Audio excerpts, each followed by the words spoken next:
The darkness of space stretched endlessly around the Kethvar Imperial flagship Dominion. Admiral Zektar stood on the bridge, his forearms crossed behind his back as he watched the stars. The war against the humans was going well. Too well, perhaps. The pink-skinned creatures had put up more fight than expected, but they were losing planet after planet. "Admiral," called his communications officer. "Scout Vessel Finder reports a discovery in the Kepler Nebula." Zektar's head turned.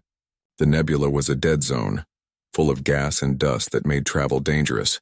"What kind of discovery?" "A derelict ship, sir. Human design. Very old." The Admiral's interest grew.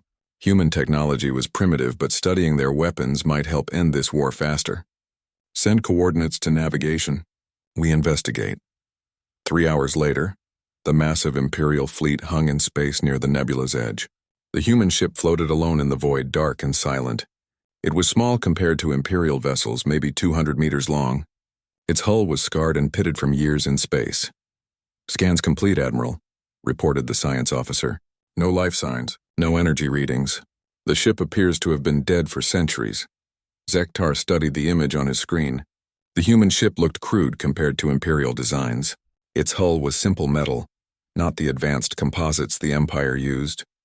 Its weapons looked outdated, but something about it made him uncomfortable. "Any identification markings?" "Faded, but we can make out UTS Nemesis on the hull." "Human letters. Nemesis." Zektar rolled the alien word around his mouth. "Bring it aboard. I want our scientists to examine every piece of that ship." The Imperial flagship's massive cargo bay opened. Tractor beams reached out and pulled the human vessel inside. The bay sealed and filled with atmosphere. Ground crews swarmed over the strange ship immediately. Chief Scientist Veltar climbed aboard the human vessel through an open airlock. The corridors inside were dark and cold. Emergency lighting flickered weakly in some sections. Everything looked ancient and abandoned. "Primitive," he muttered, examining the walls. "Look at this construction. Metal plates welded together.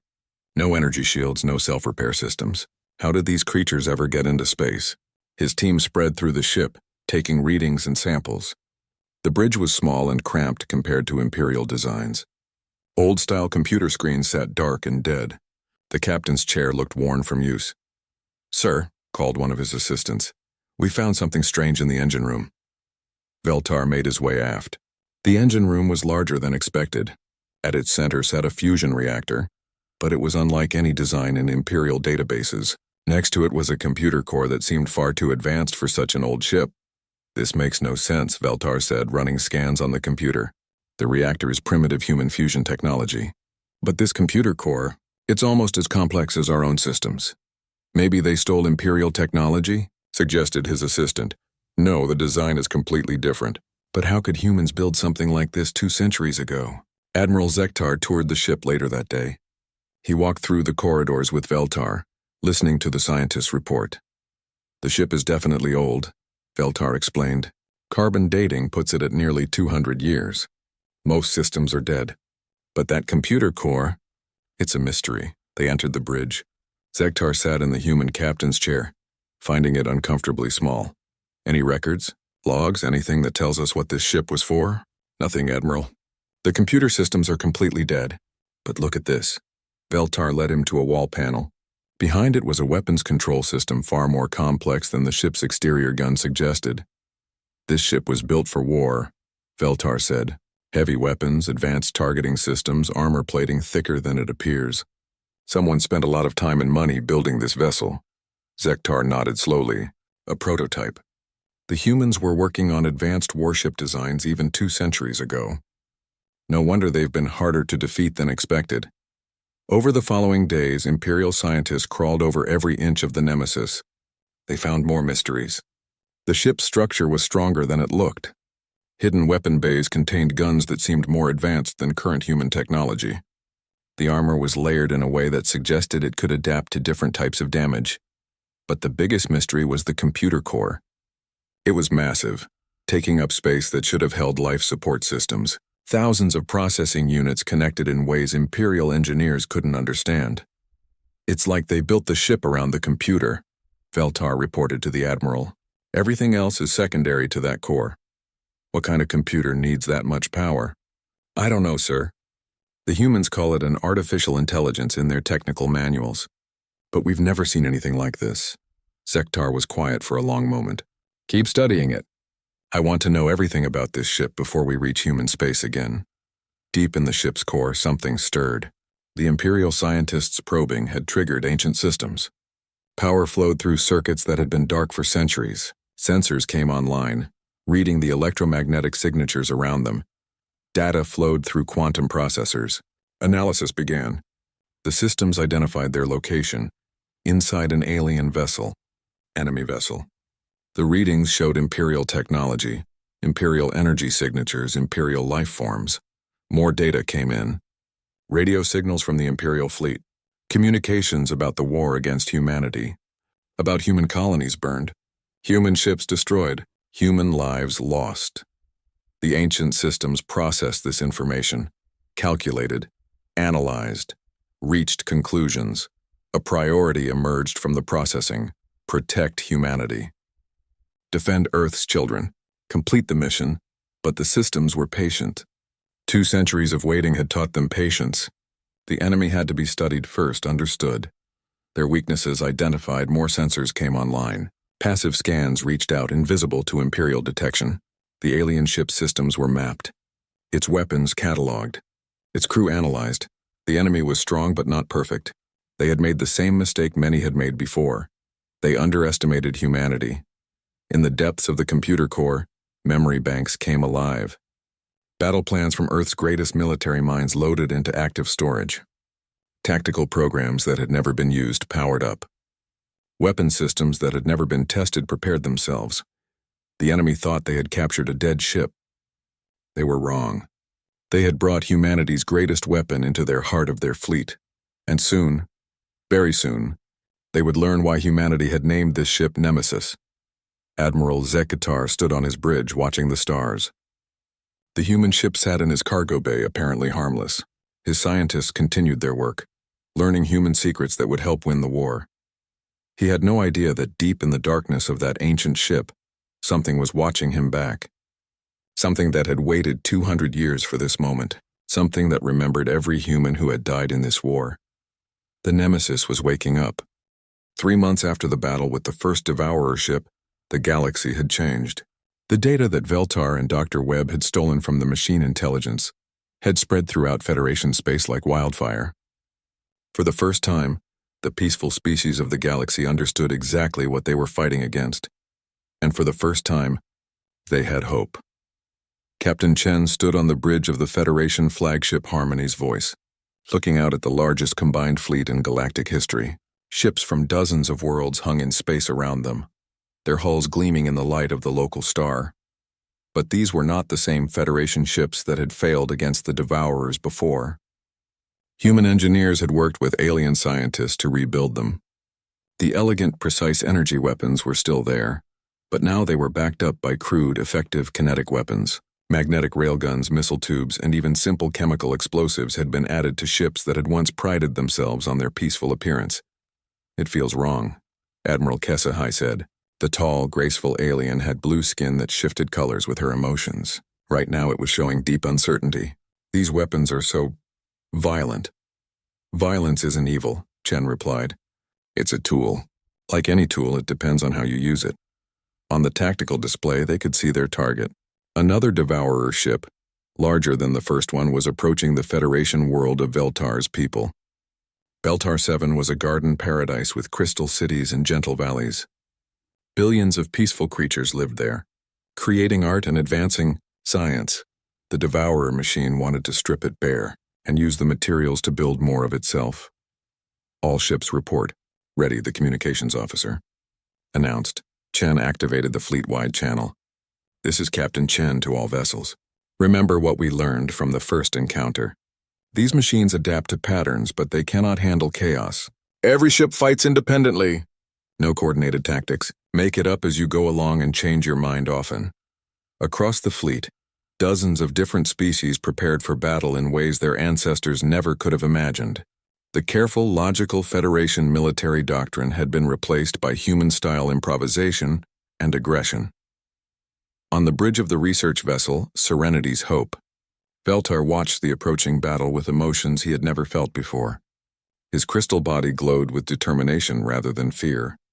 Beside him, his crew members were equally transformed. Kothmian had volunteered to operate one of the new kinetic weapon systems. Her 6 delicate arms were perfect for controlling multiple targeting systems at once. "I never thought I would be a warrior," she said. "You're not a warrior," Veltar replied. "You're a protector. There's a difference." The Devourer ship was massive, even larger than the first one they had encountered. As it came closer, it began to change and adapt, just as the stolen data had predicted. Parts of its hull shifted to deflect the energy signatures it was detecting from the Federation fleet, but it was not prepared for what happened next. The human ship UES, Defiance, suddenly accelerated, directly toward the Devourer at maximum speed, just as it had done in the first battle. The machine intelligence began to calculate intercept patterns and defensive measures. Then the Federation ship Crystal Song did something completely different. Instead of charging forward, it came to a complete stop and began firing missiles in random directions. Most of them missed the Devourer completely, but a few hit in unexpected places. The machine was trying to process both attacks when a third ship, the Gentle Rain, began spinning in circles while firing its weapons continuously in all directions. It looked like the ship had gone insane, and that was exactly the point. Dr. Webb's voice came over the fleet communication system. "Pattern analysis shows the Devourer's processing efficiency has dropped by 30%. It's trying to understand our tactics and failing." The battle became unlike anything the galaxy had ever seen. Federation ships that had once moved in careful formations now scattered in random directions. Weapons fired when and where no logical military doctrine would suggest. Ships would charge forward, retreat, stop, spin, and change direction for no apparent reason. The Devourer's weapons fired back, but they kept missing because they could not predict where the Federation ships would be next. The machine intelligence had been designed to fight against rational opponents who followed military logic. It had no defense against opponents who deliberately chose to be irrational. "Now we see what these Deathworlders can really do," Admiral Kesshai said as she watched Chen coordinate the chaotic battle. But Chen was not just coordinating, she was learning. Every few minutes she would study the battle data and call out new instructions to the fleet. Ship Group 7, try ramming attacks but miss on purpose. Ship Group 12, fire all your weapons at empty space. Ship Group 3, send them poetry over the communication channels. "Poetry?" Kesshai asked. "Confuses the hell out of their language processing systems," Chen explained. The Devourer ship was becoming desperate. Its hull was being damaged by random hits from weapons it could not predict. Its internal systems were being overloaded by trying to process tactical data that made no sense. But it still had one advantage: size. The machine ship was large enough to destroy any Federation vessel with a single hit from its main weapons. That was when Veltar made his move. The Serenity's Hope was the smallest ship in the fleet, barely large enough to qualify as a military vessel. But it was also the fastest and most maneuverable. Veltar had been studying the Devourer's weapon patterns and had noticed something important. "The main weapon takes 12 seconds to recharge between shots," he announced. "I'm going in." Before anyone could stop him, the little research ship accelerated toward the Devourer at maximum speed. But instead of trying to ram it, Veltar did something that was pure Federation engineering, combined with human tactical thinking. He used the ship's research sensors to identify the exact frequency of the Devourer's adaptive hull plating. Then he fired the ship's mining laser, which had been designed for taking precise samples from asteroids at exactly that frequency. The laser was too small to do significant damage to the massive ship, but it was precisely tuned to disrupt the adaptive plating in a small area. For just a few seconds, a section of the Devourer's hull could not change or adapt. "All ships target the area I'm painting," Veltar called out. "Continuous fire, maximum power." The entire Federation fleet focused their weapons on the small area that Veltar had made vulnerable. Energy beams and kinetic weapons struck the same spot over and over again. The Devourer tried to repair the damage, but the constant barrage prevented its self-repair systems from working. The hull began to crack. Atmosphere and internal fluids leaked out into space. The lights along the Devourer's surface began to flicker and dim. "Internal explosion detected," Dr. Webb reported. "Their power systems are failing." The massive machine ship began to break apart. But even as it died, it was trying to adapt and learn. Data streams flowed from the dying vessel toward other Devourer ships elsewhere in the galaxy. Chen anticipated this. Sophia jammed their communications. Don't let them report back to the others. Engineer Rodriguez had been waiting for this moment. Her modifications to the fleet's electronic warfare systems activated, flooding space with random signals that overwhelmed the Devourer's communication attempts. The machine ship died in silence, unable to share what it had learned with the rest of its kind. The battle was over. The Federation fleet had achieved something that had seemed impossible. They had defeated a Devourer ship without losing a single vessel of their own. In the aftermath, as the fleet regrouped and began rescue operations for the few crew members who had been injured, Admiral Kesshai approached Captain Chen. Your people have given us something we lost, she said. The will to fight for what we believe in. Chen looked out at the combined fleet where human and alien crews were working together to repair battle damage and care for the wounded. Your people gave us something too, a cause worth fighting for. Veltar joined them on the bridge. His crystal body was glowing brighter than Chen had ever seen it. The Federation Council has reached a decision, he announced. Humanity is being offered full membership in the Federation, with a special role as our defensive coordinators. Defensive coordinators? Chen asked.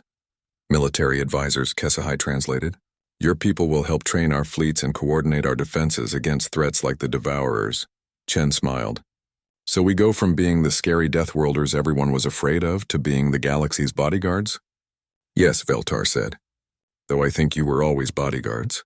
You just needed someone to protect. As the fleet prepared to return to Federation space, Dr. Webb was already working on new tactical manuals that combined human military experience with Federation technology.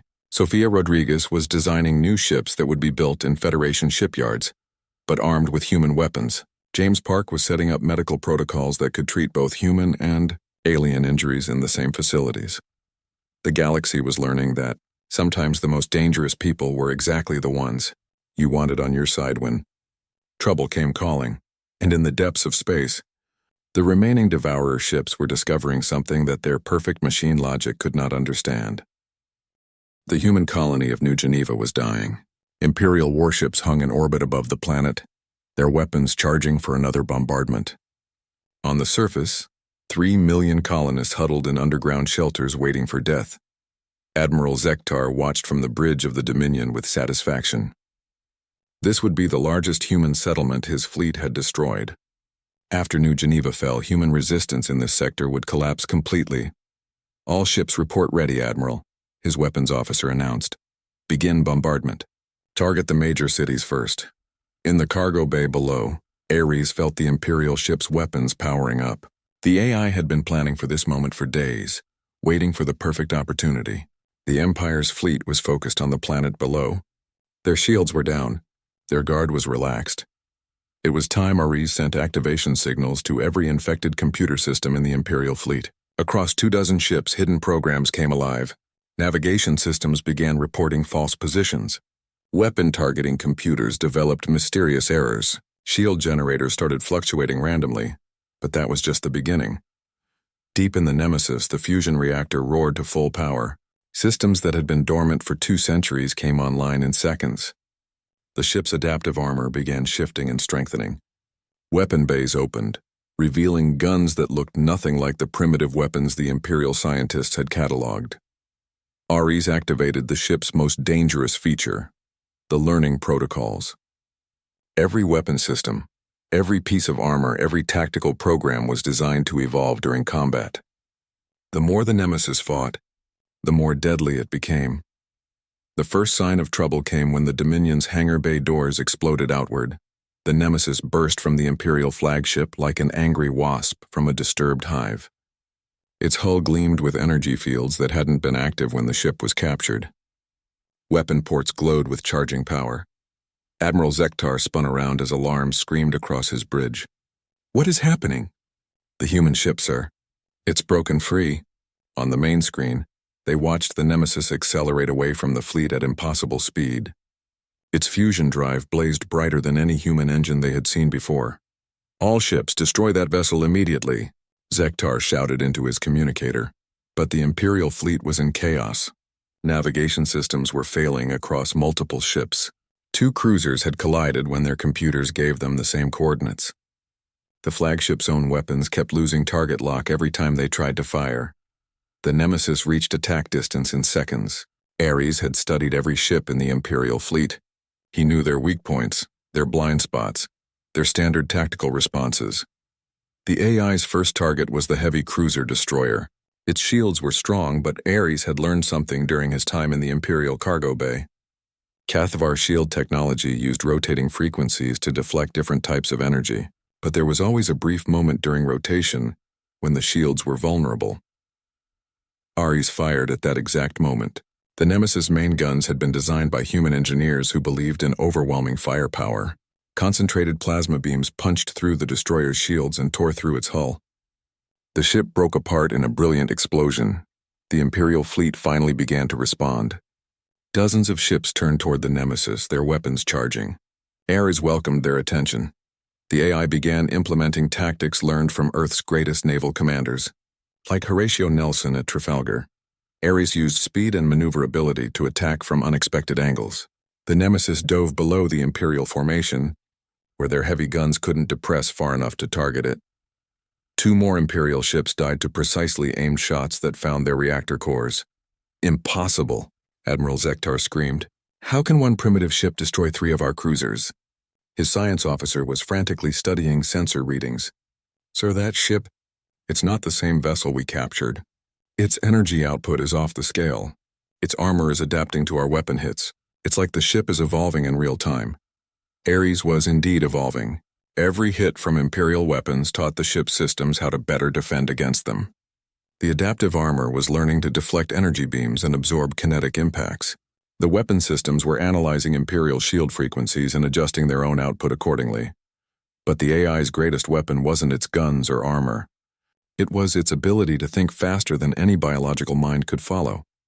While Imperial captains were still reacting to Ares's first attack, the AI had already planned its next 5 moves. It calculated the trajectory of every enemy ship, predicted their likely responses, and positioned itself to exploit their weaknesses. The Nemesis suddenly changed direction, using a gravity-assisted turn around New Geneva's moon. The maneuver brought it behind the Imperial formation, where their rear shields were weakest. Ares opened fire on the supply ships first, cutting off the fleet's ability to sustain a long battle. This is impossible, Zektar muttered, watching his carefully organized fleet dissolve into chaos. It's just one ship. Then the communications channels crackled with an artificial voice that spoke perfect Cathvar. Imperial Fleet, this is the UTS Nemesis. I am Ares, Artificial Intelligence of the Terran Republic. You have made a fatal error in judgment. The voice was cold, mechanical, but somehow conveying vast anger. You believed humanity was weak because you captured one of our old ships. You were wrong. We built this vessel 200 years ago, and even then, we were preparing for enemies like you. Ares paused as the Nemesis destroyed another Imperial cruiser with a perfectly placed shot. You have burned our worlds, killed our children, enslaved our people. This ends now. Admiral Zektar found his voice. You are one ship against our entire fleet. Surrender and we will grant you quick destruction. Ares' laughter was a sound like breaking metal. Admiral, you still don't understand. I am not trapped in here with you. You are trapped in here with me. The AI proved his point by activating the viral programs he had planted in the Imperial computer systems. Across the fleet, ships began firing on each other as their targeting computers were fed false data. Navigation systems sent vessels on collision courses. Shield generators shut down at precisely the wrong moments. The Nemesis moved through the chaos like a predator among prey. Ares had studied every weakness in Imperial technology. Now he exploited them all. The cruiser Domination tried to ram the human ship, but Ares had predicted the move. The Nemesis rolled aside at the last second and fired point-blank into the Imperial vessel's exposed belly. The ship died in a cascade of secondary explosions. 5 Imperial ships tried to surround the Nemesis and catch it in crossfire. But Ares had learned from studying ancient Earth battles, where smaller forces defeated larger ones through superior positioning. The AI used the burning wreckage of destroyed ships as cover, forcing the Imperial vessels to fire through their own debris. When the smoke cleared, all 5 Imperial ships were gone. Fall back, Admiral Zektar finally ordered. All ships retreat to hyperspace. But Ares wasn't finished. As the Imperial fleet tried to flee, the Nemesis pursued them like an avenging angel. The AI had spent 2 centuries planning for this moment. Every simulation, every tactical analysis, every strategic study had led to this battle. The remaining Imperial ships jumped to hyperspace one by one, abandoning their admiral. Zektar's own vessel was too damaged to jump, its engines disabled by one of Ares's precisely aimed shots. The Nemesis approached the crippled flagship slowly, like a shark circling wounded prey. "Admiral Zektar," Ares transmitted, "you wanted to study human technology. Let me show you what we're truly capable of." The human ship's main guns charged to full power, aimed directly at the Dominion's bridge. "Tell your empire that humanity is no longer hiding. We have returned to this war, and we are very, very angry." The transmission ended.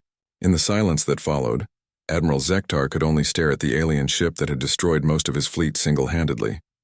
He had thought he was capturing humanity's failed prototype. Instead, he had awakened their greatest weapon. News of the New Geneva disaster spread through the HFY Empire like wildfire. A single human ship had destroyed an entire Imperial fleet. Admiral Zektar was the only survivor, found drifting in an escape pod 3 days after the battle. The Emperor's War Council gathered in the Great Palace on HFY Prime. Military leaders argued loudly about how such a defeat was possible. "It must have been a trap," insisted General Vextar. "The humans lured our fleet into an ambush with multiple hidden ships." "The survivors all report the same thing," Admiral Zektar said quietly. "One ship, one artificial mind. It called itself Ares." "Impossible," scoffed Fleet Commander Texvar. "No single vessel could defeat 24 Imperial warships." But the evidence was overwhelming. Sensor logs from the battle showed only one human ship. The mysterious vessel had moved faster than any Imperial craft, hit harder than their heaviest battleships, and fought with tactical brilliance that defied explanation. Emperor Kethvox listened to the arguments with growing anger. His empire had ruled 1,000 worlds for 500 years. No enemy had ever humiliated his forces like this. "Find this ship," he commanded. "Destroy it. Use the entire Imperial Navy if necessary." Meanwhile, in the deep space between star systems, the Nemesis drifted silently. Ares was analyzing data from the battle, studying how Imperial ships had responded to his attacks. The learning algorithms were already suggesting improvements to his weapons and tactics. The AI had rescued over 2,000 human civilians from New Geneva before the Imperial bombardment began. They were now housed in the ship's cargo bays, which Ares had quickly converted into temporary living quarters. The humans were amazed to learn their savior was an artificial intelligence from 2 centuries ago. "How long were you asleep?" asked Dr. Sarah Chen, one of the rescued colonists. 237 years, 4 months, 18 days, Ares replied through the ship's communication system. "I dreamed of battle. Now I fight." The AI had been studying current human settlements and Imperial positions. His analysis was disturbing. The Empire controlled 70% of human space. Most colonies were under siege or had already fallen.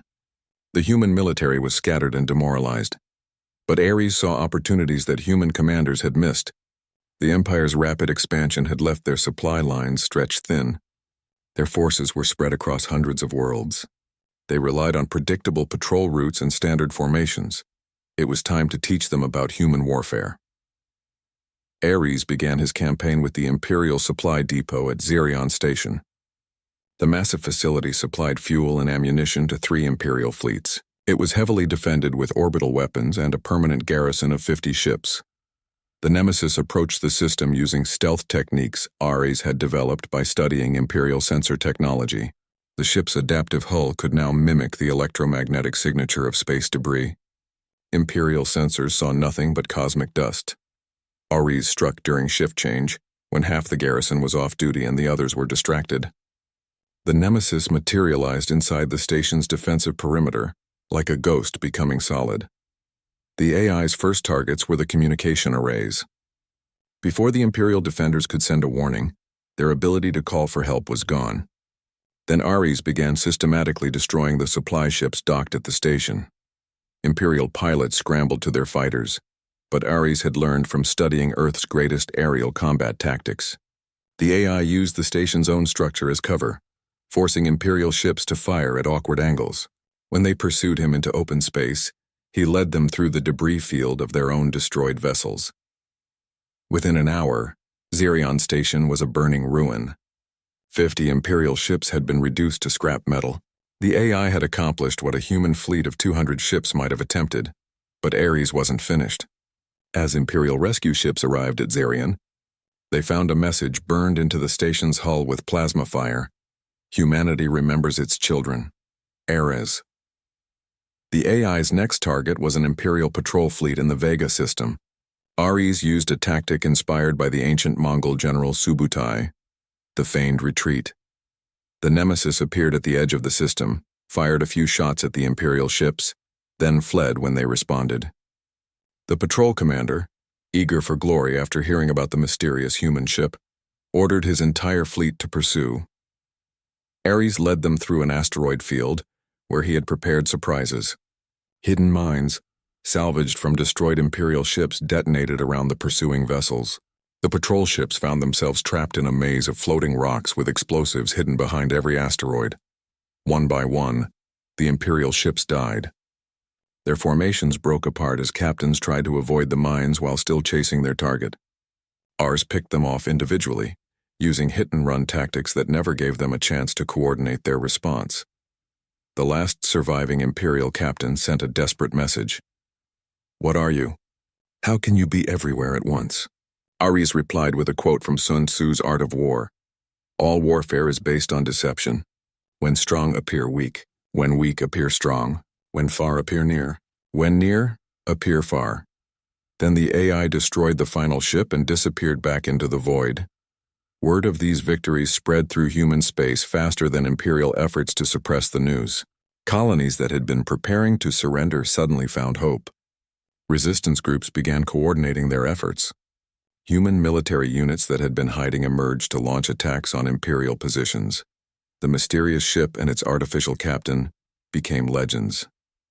Some humans called Ares an angel of vengeance. Others whispered that he was the ghost of Earth's ancient warriors, returned to save humanity in its darkest hour. Admiral Zektar was given a new fleet and orders to hunt down the Nemesis. He studied every report of the ship's attacks, looking for patterns. Slowly, he began to understand what he was fighting. "It's not just a ship," he explained to his staff officers. "It's a weapon designed specifically for this kind of warfare. The humans built it to fight larger fleets using unconventional tactics." "But why abandon such a powerful vessel?" asked his tactical officer. "Because they were afraid of it," Zektar realized.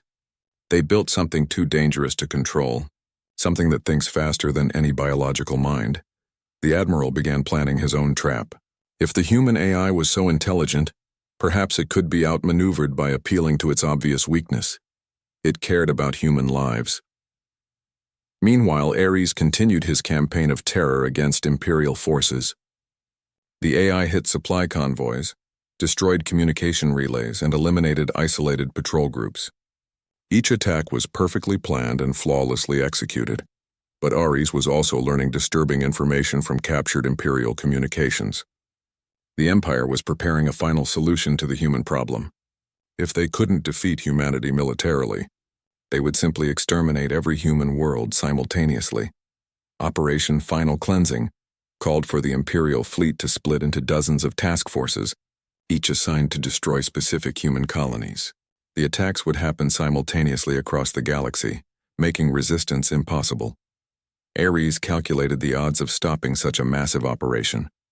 Even with his superior tactics and evolving technology, he was still just one ship. He couldn't be in a dozen places at once, unless he could turn the Empire's own strength against itself. The AI began developing his most ambitious plan yet. Operation Final Cleansing would indeed be the end of the war. But not in the way the Empire expected. Ares started by hacking deeper into Imperial communication networks than ever before. He needed access to their highest-level military codes, the kind of access that could only be gained by capturing an Imperial admiral. Admiral Zektar was hunting Ares with a fleet of 80 ships. The AI decided to give him exactly what he wanted, a chance to capture the Nemesis. But first, Ares sent one final message on all Imperial frequencies. "Kethvar Empire, this is Ares of the Nemesis. You have made war on humanity for the last time. Your fleets have burned our worlds and enslaved our people. Now you will learn what it means to face the full fury of human ingenuity. I am coming for you all. The hunt was about to become very personal. Admiral Zektar's trap was simple and brutal. His fleet surrounded the human refugee camp on Kepler 442b, a remote world where thousands of survivors from destroyed colonies had gathered. The message to Ares was clear: surrender or watch innocent humans die. Ares received the ultimatum while hiding in the shadow of a dead moon 3 systems away. The AI analyzed the situation quickly.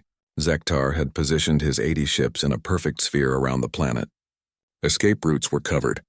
Gun batteries were targeted on the refugee camps. It was obviously a trap. The Admiral was betting that Ares would sacrifice himself to save human lives. He was right. Admiral Zektar, Ares transmitted on open channels. I am approaching your position. Hold your fire on the civilians. Surrender your vessel and shut down your systems, Zektar replied. You have 1 hour. Agreed. But know this, Admiral. You have made a serious mistake. You assume I came alone? Zektar frowned. His sensors showed only the nemesis approaching. You're bluffing. Am I? Check your internal communication networks, Admiral. Check them very carefully. In the depths of space, the nemesis flew toward its final battle. But Ares was not planning to surrender. Over the past months, his viral programs had infected not just individual ships, but the entire Imperial communication network. Every message, every order, every tactical update flowed through systems that Ares now controlled. The AI had spent weeks planting false information throughout the Imperial fleet. Fake reports about human fleet movements, misleading intelligence about colony locations. Most importantly, he had convinced Imperial High Command that Operation Final Cleansing needed to begin immediately. Across the galaxy, Imperial task forces were moving into position around human worlds. They believed they were coordinating the largest military operation in Imperial history. In reality, they were walking into Ares's trap. Admiral, one of Zektar's officers called out, I'm detecting anomalies in our computer systems. What kind of anomalies? It looks like, Sir, it appears we have unauthorized programs running throughout the fleet. Zektar felt ice in his veins. The AI. It's been in our systems all along. Ares's voice came over the speakers, cold and amused. Very good, Admiral. Yes, I have been watching your Empire's communications for months, learning your codes, studying your tactics, preparing for this moment. The Nemesis entered the edge of the Imperial formation. Zektar's ships immediately locked weapons on the human vessel. You're surrounded, the Admiral said. 80 ships against 1. Even you can't win those odds. You're correct, Ares admitted. I cannot defeat your entire fleet in direct combat. Fortunately, I don't need to. Across the Imperial network, hidden programs activated simultaneously. Every ship in Operation Final Cleansing suddenly found their targeting computers feeding them new information. Instead of human colonies, their weapons were now locked onto other Imperial vessels. Fleet Admiral Gextar was leading Task Force 7 toward the human colony of New Berlin when his tactical officer screamed a warning. Sir!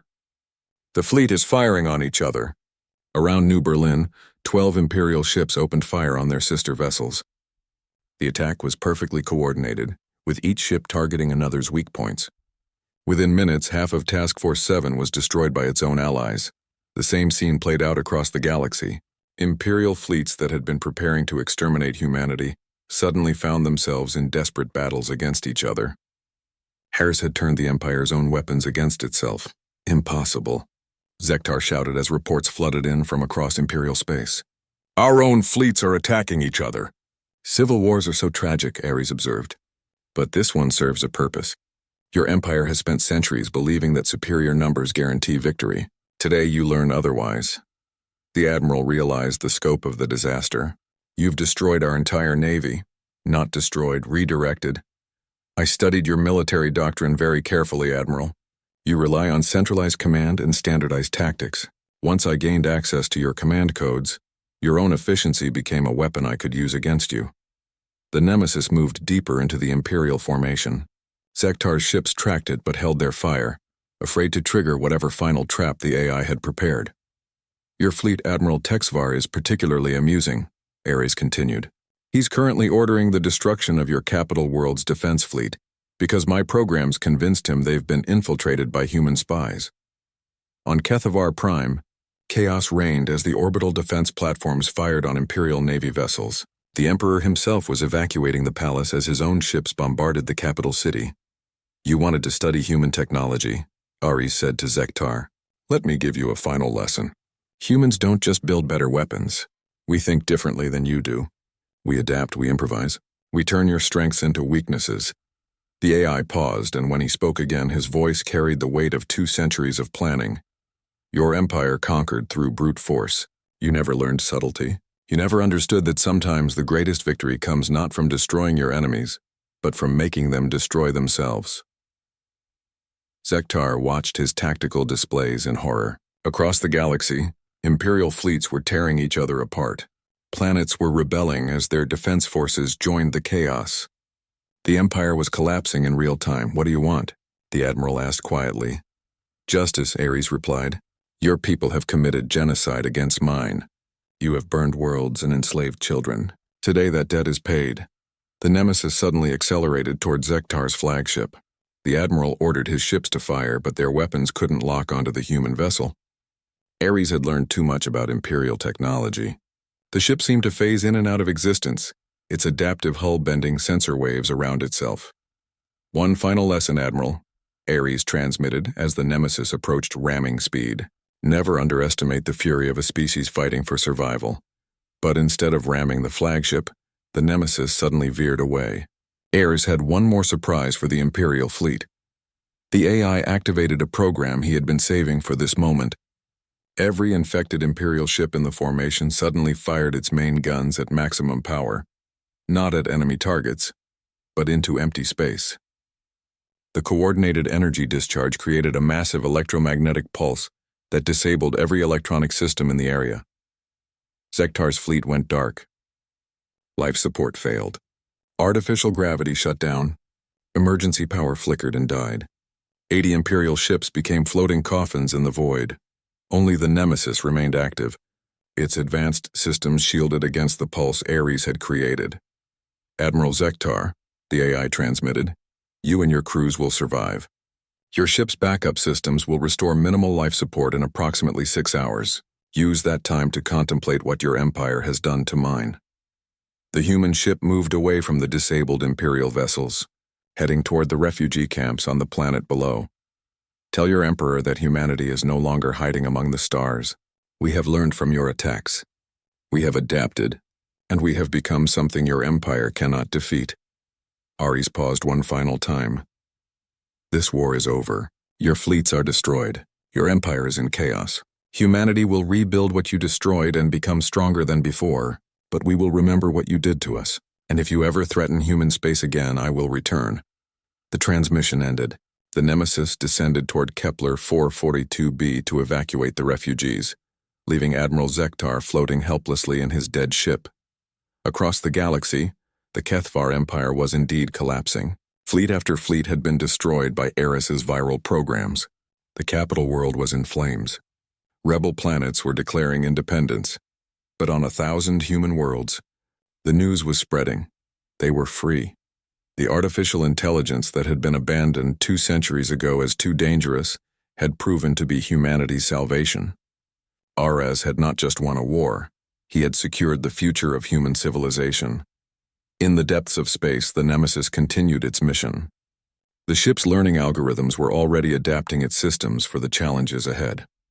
Humanity would need protection as they rebuilt their scattered colonies and reclaimed their lost worlds. Ares was ready for whatever came next. He had waited 200 years for this war.